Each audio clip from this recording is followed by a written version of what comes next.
In this video I'm showing you how to close a stacked Ricoh GR and GR2 lens.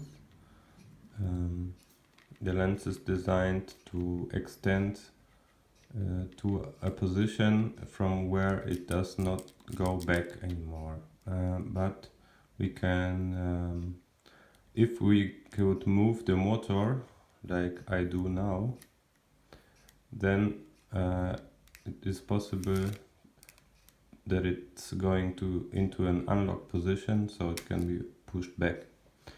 But nobody with a working camera can touch the motor, but we can move this part independently, and it is this part, the second ring,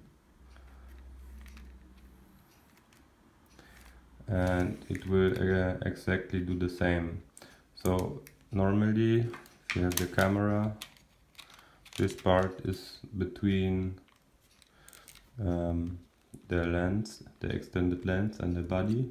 Just here, there's a slight, yeah, you can see it here. And you need some paper, a bit harder, from a toilet roll, for example.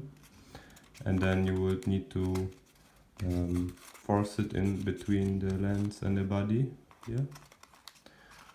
And then you will need to apply some pressure and hold it to the lens, for example, and turn it right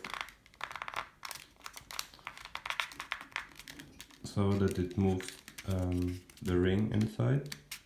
And you have to try it some times if it doesn't work, because sometimes it doesn't work that well. But if it worked, then you can close it again.